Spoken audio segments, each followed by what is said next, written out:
Where is everybody?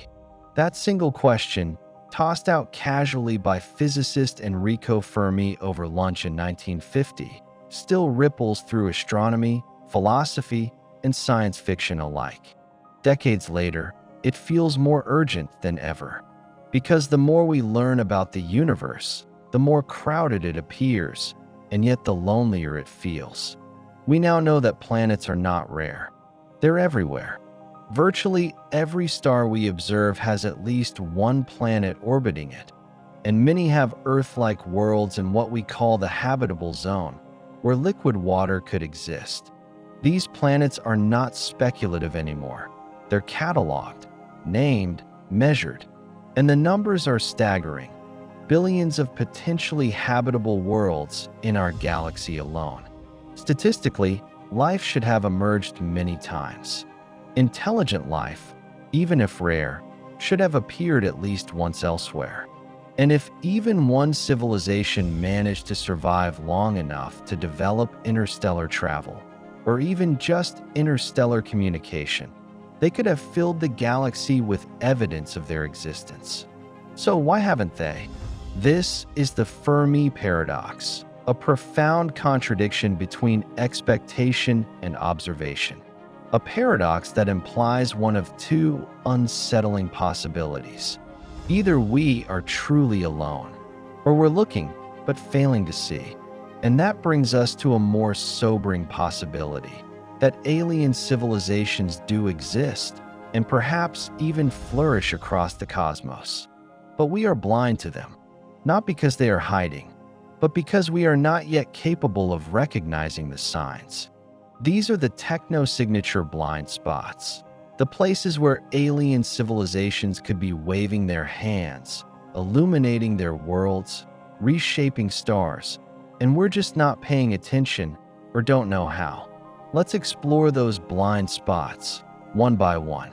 When we search for alien life, we tend to search for ourselves. Most SETI search for extraterrestrial intelligence. Efforts involve listening for radio signals, especially narrow-bandwidth transmissions that would stand out against the cosmic noise. That makes sense. It's how we would send a message. But it's also deeply anthropocentric. What if aliens don't use radio at all? Or more provocatively, what if they did, but outgrew it billions of years ago?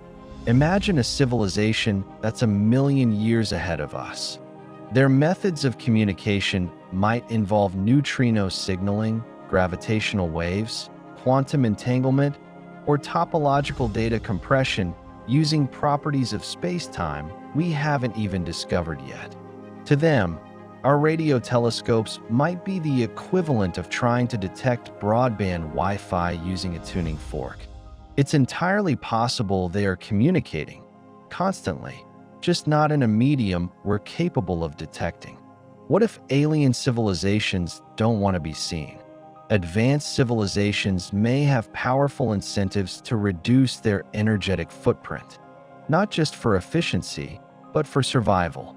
If the universe is teeming with life, and not all of it is friendly, discretion might be the better strategy. We could be in a galaxy where survival requires stealth, where the loudest civilizations get wiped out by others we haven't yet imagined.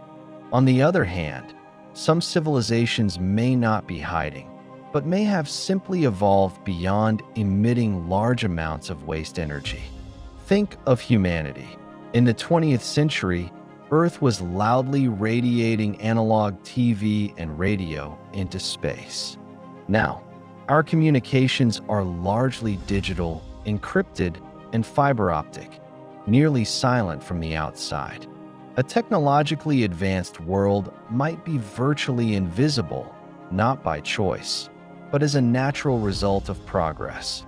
Or consider the theoretical concept of a Dyson sphere, a structure built to harvest all the energy of a star.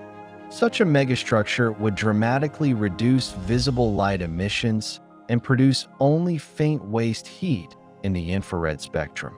If such objects exist, they might be indistinguishable from natural infrared sources, unless we know exactly what to look for. our search is biased heavily toward communication-based signals. But what if the better clues are indirect? A civilization might not be trying to communicate at all, but it might still leave behind evidence of its existence through unintended byproducts, just like we do. Here are a few unconventional technosignatures we've only recently begun to consider. Night-side illumination of a planet. Artificial lights visible on the dark hemisphere as it orbits its star. Industrial pollutants like CFCs or nitrogen dioxide present in a planet's atmosphere, detectable by spectrography. Unnatural orbital patterns, such as large satellites or dense orbital debris clouds. Thermal emissions, excess heat from energy consumption, detected as anomalous infrared radiation. These are hard to detect, but not impossible. Some may even be within reach of existing or near-future telescopes. We're just not looking hard enough yet. Perhaps the most humbling blind spot is time itself. The universe is ancient, 13.8 billion years old. Our species has only been around for about 300,000 years. We've only been using radio for just over a century. Our technological visibility, the window during which we emit detectable signals, may last only a few hundred years more as we switch to less detectable technologies. Now imagine an alien civilization did the same. Their visibility window might be a cosmic blink and entirely non-overlapping with ours. They may have emerged a billion years ago, broadcast into space for a few centuries, and vanished. Or maybe their signals are still en route, crossing the void at light speed, but won't reach us for thousands of years. We may simply be passing ships in the cosmic night, separated not by distance, but by time. Let's challenge a core assumption, that alien life is biological at all. If technological advancement continues long enough, it's plausible, perhaps even inevitable, that civilizations transition into machine-based life. We are already building early forms of artificial intelligence. In time, we may upload minds, abandon bodies, or evolve into distributed computational entities. A digital civilization has no need for Earth-like planets, water, or breathable atmospheres. They could live in the vacuum of space, within asteroid-sized data centers, powered by starlight, with no interest in communication, expansion, or contact. They may simply explore inward, into simulations, post-physical realities, or unrecognizable states of existence. To such beings, we might not qualify as intelligent life. We could be beneath notice, the equivalent of algae or a chemical reaction. Our presence might go unrecorded or be dismissed as irrelevant. That's a chilling thought. Not that we're alone, but that we are beneath awareness. The Fermi paradox is not just a scientific riddle, it is a mirror.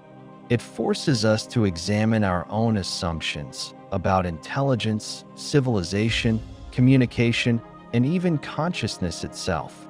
We assume others want to talk. We assume they use technologies we understand. We assume we are important enough to be contacted. But what if those assumptions are wrong? The silence of the universe may not reflect a lack of life, but a profound mismatch between us and what's out there. A gap we have not yet bridged in mind, method, or meaning. And yet, the search continues. Because the silence is not only eerie, it's motivating. It challenges us to expand our imagination, to build better tools, to listen more patiently and more wisely. So where is everybody? Maybe they're out there, building megastructures, simulating universes, whispering through particles we can't detect. Maybe they were here before us. Maybe they'll come after. Or maybe, just maybe, they're listening too, waiting for someone else to break the silence. The truth is, we don't know, but we're learning where to look, and how to see, and above all, how to listen. the silence may not last forever.